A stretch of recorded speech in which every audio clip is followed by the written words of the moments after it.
Hello students, today we are going to discuss D-Lambert ratio test. हमने series में अभी तक बहुत सारे कंपैरिजन टेस्ट किए हैं जिनसे आप चेक कर सकते हो कि कोई भी सीरीज कन्वर्ज करती है या डाइवर्ज करती है. ठीक है, now we are going to do one test that is ratio test. और इस टेस्ट से भी आप इजीली चेक कर सकते हो कि कौन सी सीरीज है जो कन्वर्ज करती है या डाइवर्ज करती है. सो इस सीरीज के लिए हमें चाहिए क्या? सबसे पहले जो सीरीज है that should be a positive term series and you have to find out its nth term and n plus 1th term. पहले आप इसकी nth term और इसकी n plus 1th term find out करो. Then find out the ratio of the two and the limit n approaches to infinity of this ratio. Suppose this limit is equal to L, then the convergence or divergent behavior of this series depend upon this value L. अगर ये L greater than 1 है तो series क्या करेगी? Converge. And if L is less than 1 then this series is divergent, and if L is equals to infinity then series is again convergent. This is obviously covered in this that L is greater than 1 है. इसका मतलब infinity वाला point कहाँ आएगा? जब L infinity है तो वो greater than 1 ही आएगी. तो it means L equal to infinity है तब भी सीरीज क्या है? convergent. Fine. And if L is equal to 1 then इस रिजल्ट से, इस रेशियो टेस्ट से हम कुछ भी ड्राइव नहीं कर सकते कि सीरीज कन्वर्जेंट है या डाइवर्जेंट है. ठीक है, so the test fails when L is equal to 1. अगर L इक्वल टू 1 आता है तो आपको सीरीज को कन्वर्जेंस या डाइवर्जेंस चेक करने के लिए हम कंपैरिजन टेस्ट भी लगा सकते हैं, या हम आगे वाले लेक्चर्स में कुछ और टेस्ट करेंगे जो हम अप्लाई कर सकते हैं when L is equals to 1. But from here we can't derive any conclusion regarding convergence or divergence of the series when L is equals to 1. Fine. So you have to remember this result. Ratio test क्या कहता है? First, find out the limit of the ratio an upon an plus 1th term, and if its limit is greater than 1 then the series is convergent, and if limit is less than 1 then the series is divergent, and if it is equal to 1 we can't derive any conclusion from it. Fine. So using this result we are going to do some problems, and first problem is test the convergence of the series 1 factorial upon 5 plus 2 factorial upon 5 square plus 3 factorial upon 5 cube and so on. ठीक है, तो first of all हमें क्या करना था? nth term find out करनी थी इसकी. तो फर्स्ट टर्म है तो 1 फैक्टोरियल है, सेकेंड टर्म है तो 2 फैक्टोरियल, थर्ड टर्म है तो 3 फैक्टोरियल. तो nth टर्म होगी तो क्या आएगा? n factorial. डिवीजन में फर्स्ट टर्म में 5 raise to power 1, second term में 5 स्क्वायर, थर्ड टर्म में 5 क्यूब, तो nth टर्म में 5 raise to power n. So this is your nth term. अब हमें क्या चाहिए रेशियो टेस्ट के लिए? n plus 1th term. How will you find out the n plus 1th term? Replace n by n plus 1. जहाँ जहाँ n है उसको किससे रिप्लेस कर दो? n plus 1 से. ठीक है, so this is your nth and n plus 1th term. Now you need to find out an upon an plus 1. So we calculate an upon an plus 1. An is n factorial upon 5 raised to power n, and an plus 1 is n plus 1 factorial upon 5 raised to power n plus 1. ठीक है, ये क्या आएगा? This we can write as n factorial upon 5 raised to power n into n plus 1 factorial, और यहाँ power में कितना आ जाएगा वैल्यू? n plus 1. ठीक है, अब इसको क्या कर सकते हो आप? This is nothing but n factorial 5 raise to power n into 5 divide by 5 raise to power n into n plus 1 into n factorial. ठीक है, तो ये n फैक्टोरियल इससे cancel out, 5 raise to power n इससे cancel out. So now your an upon an plus 1 is nothing but 5 upon n plus 1. ठीक है, अब मुझे इसकी लिमिट फाइंड आउट करनी है. As limit n approaches to infinity, what is the value of an upon an plus 1? So what is the limit of this function as n approaches to infinity? जब n infinity पे जाएगा तो obviously n plus 1 भी किस पे जाएगा? Infinity पे. As n approaches to infinity then n plus 1 also approaches to infinity, so 1 upon n plus 1 approaches to 0. तो obviously this term will also approach to 0. तो अगर मैं इसको 5 से मल्टीप्लाई भी करती हूँ तो वो भी किस पे अप्रोच करेगा? 0. Fine. So this limit is equal to 0 which is less than 1. 0 is obviously less than 1, and we know that series is convergent if L is greater than 1 and divergent if L is less than 1. तो यहाँ हमारी value क्या आई? 0, which is less than 1. Therefore the given series an is divergent. ठीक है? So in this way you can use the ratio test to find out the convergence or divergence of a series. So let's do one more problem. You have to examine the convergence or divergence of the series where first you have to find out its nth term. So nth term इसकी कैसे निकालेंगे हम? हमें इस चीज को ध्यान से देखना है nth टर्म में. फर्स्ट टर्म में 1 था न्यूमरेटर में, सेकंड टर्म में 1 इंटू 2 हो गया, थर्ड टर्म में 1 इंटू 2 इंटू 3 हो गया. यानी कि nth टर्म में क्या होगा? पहली n टर्म्स का प्रोडक्ट. ठीक है, 1 2 3 अप टू n, क्योंकि फर्स्ट टर्म में सिर्फ 1 था, सेकंड टर्म में पहली दो टर्म्स का प्रोडक्ट हो गया, थर्ड टर्म में वाली तीन टर्म्स का प्रोडक्ट हो गया, तीन नेचुरल नंबर्स का प्रोडक्ट हो गया. तो ऑब्वियसली nth टर्म में n नेचुरल नंबर्स का क्या होगा? प्रोडक्ट. डिवीजन में क्या है? फर्स्ट टर्म में 3, देन 3 के साथ 5 मल्टीप्लाई, देन 3 और 5 के साथ 7 मल्टीप्लाई. मतलब फर्स्ट टर्म में एक ही टर्म थी, सेकंड टर्म में दो टर्म हो गई, थर्ड टर्म में 3 टर्म होगी, और जो टर्म्स आपस में मल्टीप्लाई हो रही हैं they are in AP. AP में है जिसकी फर्स्ट टर्म 3 है एंड कॉमन डिफरेंस कितना है? 2. So what is the nth term of the AP? A plus n minus 1 into D. So from here you can calculate it is 3 plus 2n minus 2 which is equals to 2n plus 1. ठीक है? So it means nth n terms denominator में multiply होंगी पहले तो. क्यों? क्योंकि first term में एक ही थी, सेकेंड टर्म में दो टर्म मल्टीप्लाई हुई, थर्ड टर्म में तीन टर्म्स मल्टीप्लाई हुई इस तरह की. तो nth टर्म में n टर्म्स मल्टीप्लाई होंगी, सो n टर्म्स क्या आएंगी? ये वाली. ठीक है? अब हर की स्केयर भी है, हर टर्म में इन टर्म्स का स्केयर, तो ऑब्वियसली यहाँ पे भी क्या होगा? Square. Fine. So this is your nth term. Now what is your n plus 1th term? We all know we have to replace n by n plus 1. So what is your value? It is up to n plus 1. Not up to n, अब क्या हो जाएगा? n plus 1. So obviously इससे पहले वाली term क्या होगी? n. ठीक है? डिनोमिनेटर में if we replace this by n plus 1, what will you get? 2 times n plus 1 plus 1. ठीक है? So it is equal to 1 into 2 into 3 into up to n into n plus 1 whole divided by 3 into 5 into 7 and so on up to 2n plus 3. If you simplify it, what it is? 2n plus 3. और इससे पहले वाली term obviously क्या होगी? इससे 2 lesser, that is 2n plus 1. Now we find out an upon an plus 1. Means you have to divide these two. And if you divide these two, okay, one thing more, here it is square also. है ना? Now what is your an upon an plus 1? It is 1 into 2 into 3 and so on up to n. Divide by 3 into 5 into 7 up to 2n plus 1. The whole square. Fine. Whole divided by 1 into 2 into 3 up to n into n plus 1. Whole divided by 3 into 5 into 7 and so on up to 2n plus 1 into 2n plus 3. The whole square. ठीक है?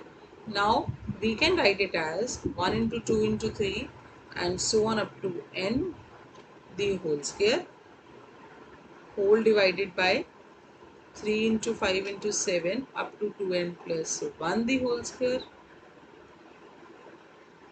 ये term denominator में और ये कहाँ चली जाएगी? Numerator में. So we can write it as 3 into 5 into 7 and so on up to 2n plus 1 into 2n plus 3 the whole square. And division में क्या आएगा? 1 into 2 into 3 and so on up to n into n plus 1 the whole square. Now from here we can easily see ये पूरी term with square will be cancel out with this. ठीक है? And this term will be cancel out with this. So we are left with only an upon an plus 1 as 2n plus 3 the whole square upon n plus 1 the whole square. Now we have to find out its limit. जब भी n infinity को approach करते हो हम limit कैसे निकालते हैं? Numerator और डिनोमिनेटर की मैक्सिमम पावर चूज करके उससे न्यूमरेटर और डिनोमिनेटर को divide. So here maximum power is square, so we divide numerator and denominator by n square. So what we will get, अगर मैं इस टर्म को n स्क्वायर से डिवाइड कर रही हूँ तो obviously it means like this, इसका भी होल स्क्वायर कर दिया हमने, it is n plus 1 by n the whole square. So it is nothing but 2 plus 3 by n the whole square upon 1 plus 1 by n the whole square. Now when n approaches to infinity, 1 by n approaches to 0, तो obviously ये term भी 0 पे जाएगी और ये भी 0 पे जाएगी. So we are left with only 2 square upon 1 square. It means the limit is 4 which is greater than 1, and we know that अगर इसकी limit 1 से बड़ी आती है तो series क्या करती है, converge. Therefore the series an converges. Fine. So let's do more problems. First question is, test the convergence of 1 upon 1 into 2 into 3 plus x upon 4 into 5 into 6 plus x square upon 7 into 8 into 9 plus so on. You have to check whether this series is convergent or divergent when x is greater than 0. First we write down nth term of this series. क्या करोगे इस case में, यहाँ पे x नहीं है but we can write it as x raised to power 0. Fine. So what is the nth term? First term में x raise to power 0 है, सेकेंड टर्म में x रेज टू पावर 1 है, third term में x raise to power 2 है. ये third term है, ये second term है, ये फर्स्ट टर्म, यानी कि जो x की पावर आ रही है वो टर्म नंबर से कम आ रही है. तो इट मीन्स nth टर्म में x की पावर कितनी होगी, n minus 1. Fine. Now denominator में क्या है, तीन टर्म्स की मल्टीप्लिकेशन आ रही है हर स्टेप पे, तो हम एक एक को जनरलाइज करेंगे. पहले हम इन टर्म्स को लेते हैं जो फर्स्ट स्टेप में.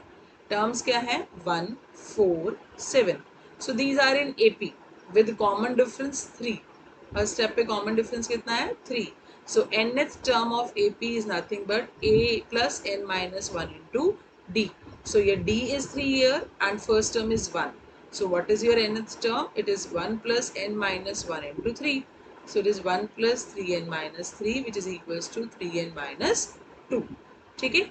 So first term is here is 3n minus 2. Now second term जो product में आ रही है that is 2, 5, 8 and so on. Again 2, 5, 8 जो terms हैं they are in AP with common difference 3. तो इसकी भी हमारी nth term क्या होगी, 2 plus n minus 1 into 3. So it is 2 plus 3n minus 3 which is equals to 3n minus 1.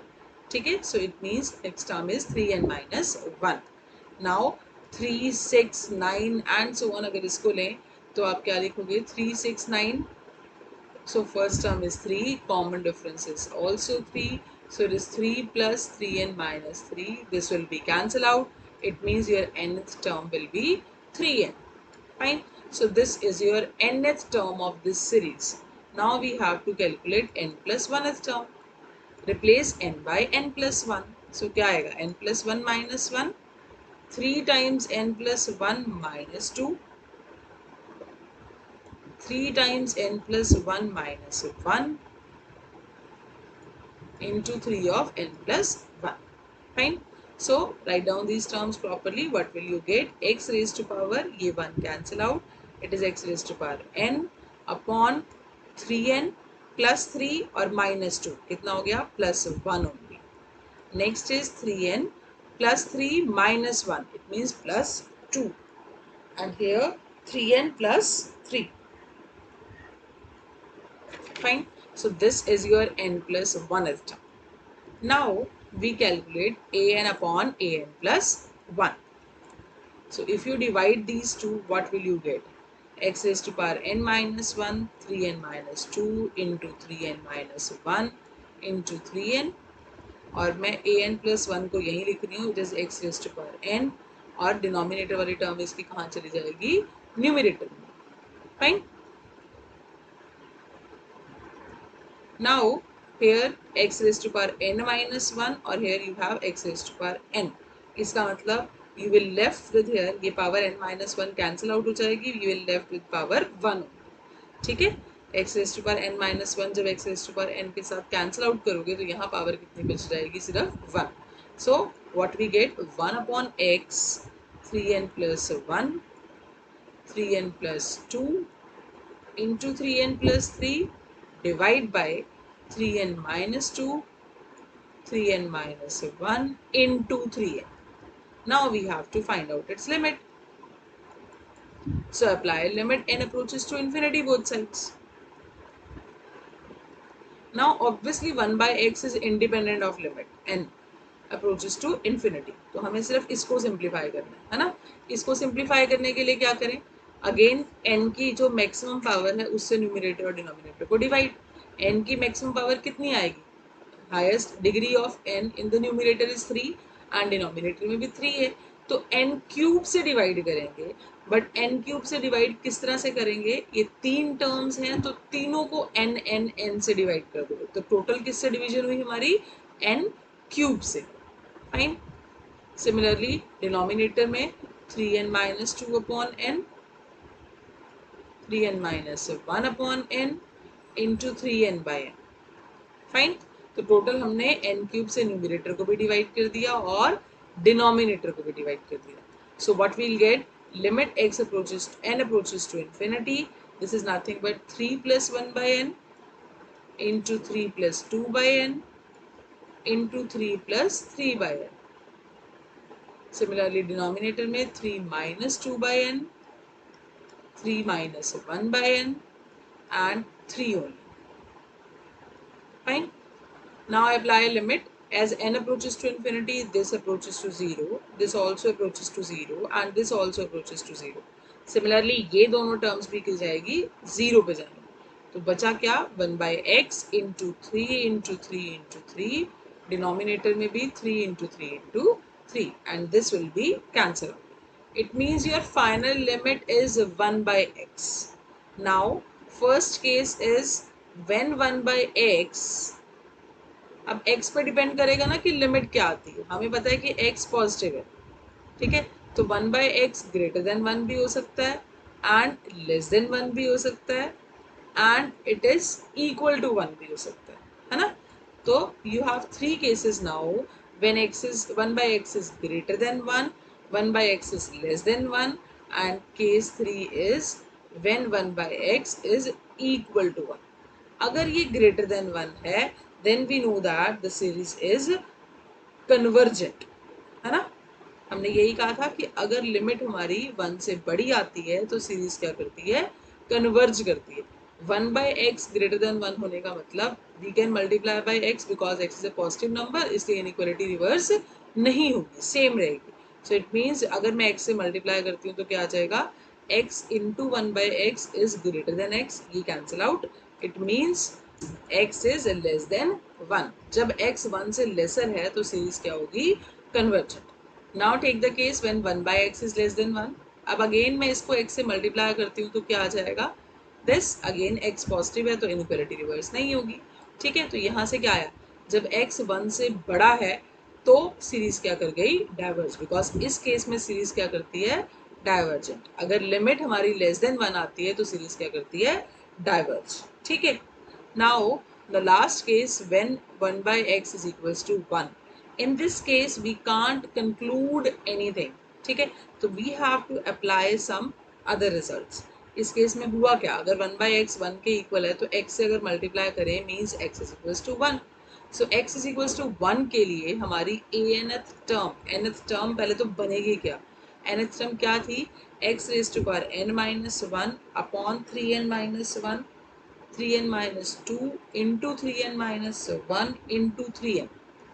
जब x 1 के इक्वल है सो what is your nth term, that is nothing but x को 1 पुट कर दो, 3n minus 2 into 3n minus 1 into 3n, ठीक है. ना अब इसको कैसे सॉल्व करेंगे, हमने अभी और कोई टेस्ट नहीं किए हैं रेशियो टेस्ट के अलावा, तो इसलिए हम क्या करते हैं, जो हमने अभी तक बाकी कंपैरिजन टेस्ट या और जो पिछले चैप्टर में पढ़ा था उसी को यूज़ करके सॉल्व करते हैं. तो हमने एक रिजल्ट किया था कि limit n approaches to infinity, अगर हम एक ऐसी सीरीज फाइंड आउट कर लें B N such that A N upon B N is finite and non zero, then A N and B N converges and diverges together. तो इसके लिए मुझे बी एन निकालना है. बी एन निकालने के लिए मैं क्या करती हूँ, सबसे पहले हम क्या करते हैं, A N limit, A n की लिमिट फाइंड आउट करते हैं कि ये जीरो पे जा रही है ये नहीं. अगर ये जीरो पे जा रही है और जो चीज इसको जीरो पे लेके जा रही है वही हम क्या मान लेते हैं, dn, है ना, ऐसे ही किए थे ना हमने पिछले वाले क्वेश्चंस। तो क्या करोगे, what is your an, that is nothing but 1/3n-2, 3n-1 into 3n। अब इसकी लिमिट कैसे निकालते हैं, जब भी limit n approaches to infinity हो तो लिमिट कैसे सॉल्व करते हैं हम, जो भी मैक्सिमम पावर हो n की उससे हम न्यूमरेटर डिनोमिनेटर दोनों को डिवाइड कर देते हैं। सो what is the maximum power of n, n cube, इसका मतलब न्यूमरेटर को भी n क्यूब से डिवाइड एंड डिनोमिनेटर को भी n क्यूब से डिवाइड। जब n क्यूब से डिवाइड करना है तो तीन टर्म्स हैं, तीनों टर्म्स को एक एक को हम n से डिवाइड कर देते हैं, तो टोटल किससे डिवीजन हो जाएगी, n क्यूब से। Fine, now what is this, limit n approaches to infinity 1 by n cube and we can write it as 1 by, what is this, it is 3 minus 2 by n, 3 minus 1 by n and into 3। Fine, ना जब n infinity पे जाएगा तो ये भी zero पे जाएगा, ये भी जीरो पे जाएगा, और अगर ये टर्म ना हो तो ये लिमिट 1/3 आती, बट ये टर्म है इसलिए ये पूरी टर्म भी जब n इंफिनिटी पे जाएगा तो ये जीरो पे जाएगी, इसलिए ये सीरीज किस पे गई, लिमिट किस पे गई इसकी, जीरो पे। तो कौन सी टर्म है जो इसको जीरो पे लेके जा रही है, 1/n³, इसीलिए हम bn सीरीज क्या चूज करेंगे, 1/n। Fine, now we find out an upon bn limit n approaches to infinity, ये फाइंड आउट क्लियर, क्या आएगी value, this is nothing but an ये है हमारा, this is 1/n³, 1/3 - 2/n, 3 - 1/n into 3 divide by bn क्या choose किया हमने, 1/n³, ये इससे कैंसिल आउट।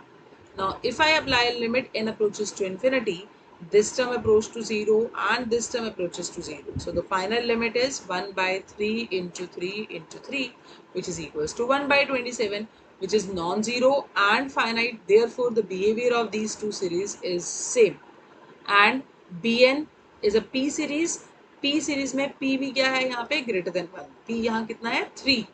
ठीक है, P is equal to 3 which is greater than 1, therefore this series converges। और अगर an और bn का बिहेवियर सेम है इसका मतलब क्या हुआ, sigma an series also convergence. Fine, इसका मतलब हमारे पास क्या आ गया final result, when x is equals to 1 then this series will converge. ठीक है, और हमने और क्या फाइंड आउट किया था, when x is less than 1 then it is convergent, when x is greater than 1 then it is divergent. It means the final thing is when x is less than equal to 1 series converges, and when x is greater than 1 series diverges। Fine, so now let's do one more problem. What was the question, that is 1 plus x square by 2 plus x raised to power 4 by 4 plus x raised to power 6 by 6 and so on. Now let's solve this. Okay, the problem was 1 plus x by 2 x square by 2 plus x raised to power 4 by 4 plus x raised to power 6 by 6 and so on when x is greater than 0. Now let's do this problem. इसमें क्या करें हम, सबसे पहले हमारी first term क्या है, 1 which can be written as x raised to power 0 on 2 raised to power 0.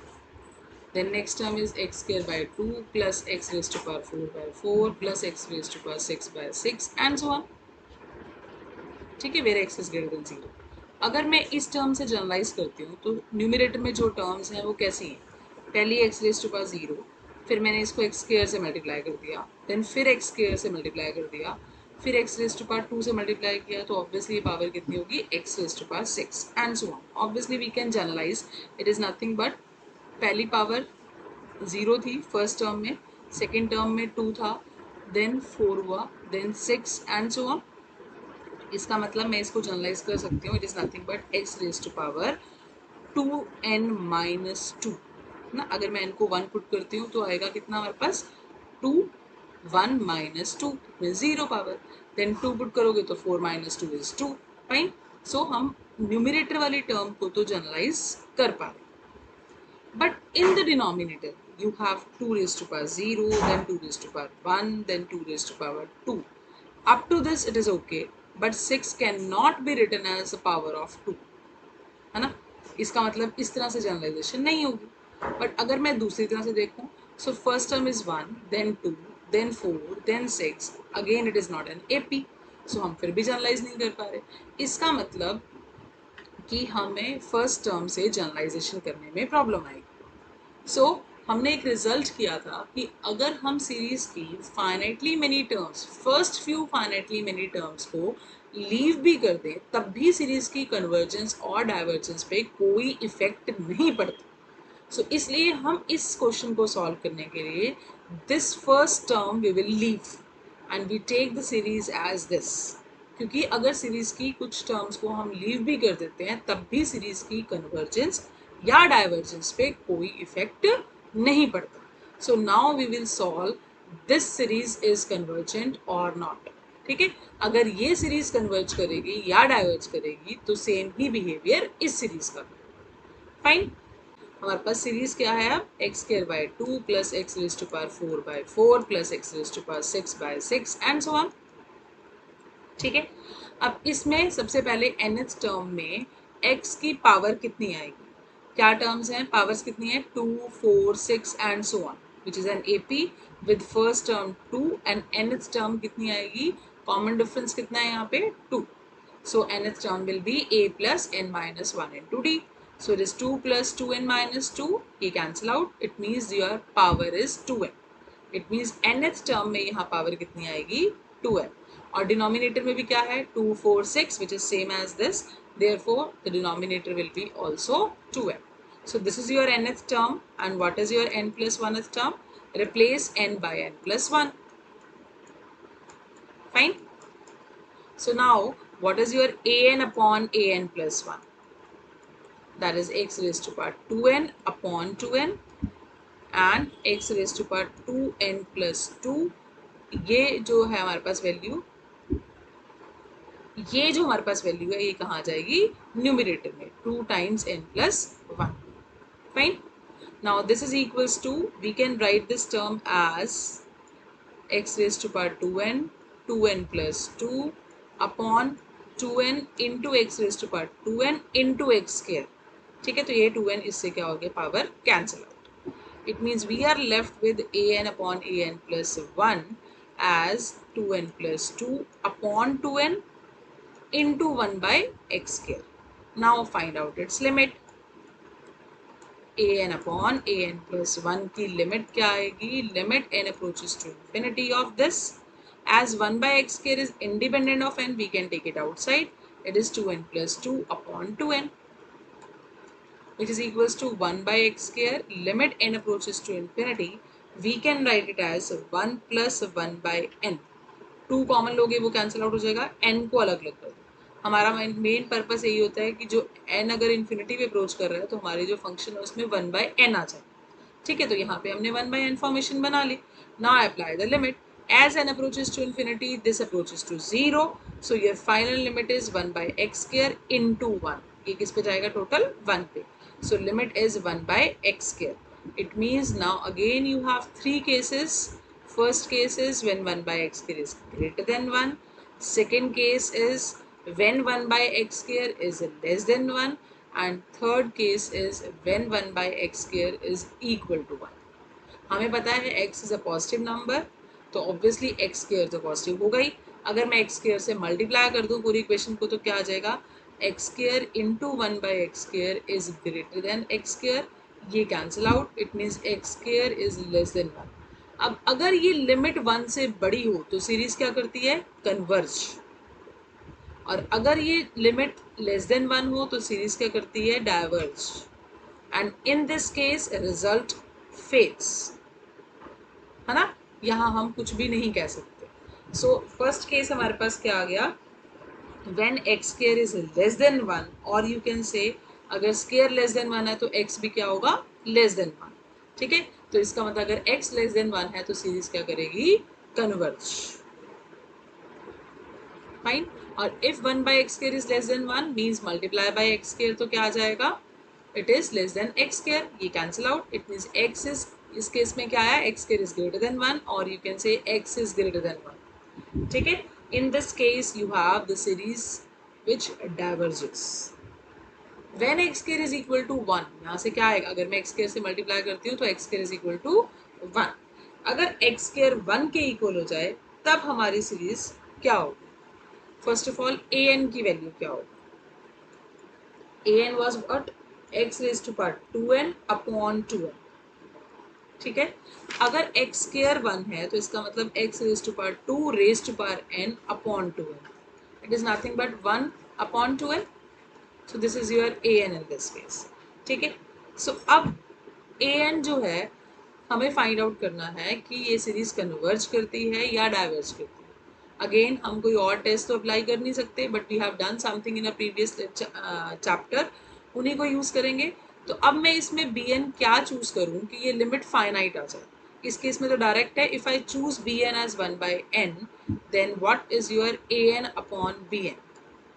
It is 1/2n upon 1/n, और ये 1/n इससे क्या हो जाएगा? Cancel out. It means this value is equals to 1/2, and if I find out its limit n approaches to infinity, then it is nothing but 1/2, which is non-zero and finite. Therefore behavior of these two series is same, and bn is nothing but a p series with p equal to 1. Therefore bn series diverges,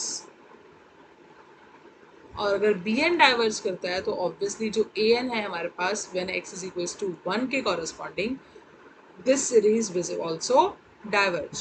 ठीक है, ये series भी क्या करेगी? Diverge करेगी। So finally what we get, हमारे पास 3 cases थे, उन तीनों केसेस से फाइनली हमारे पास क्या आया? When x is greater than equal to 1 then series diverges, and when x is less than 1 then series converges. Fine. So in this way you can solve the problems using ratio test. This is all about today's lecture. Thank you very much.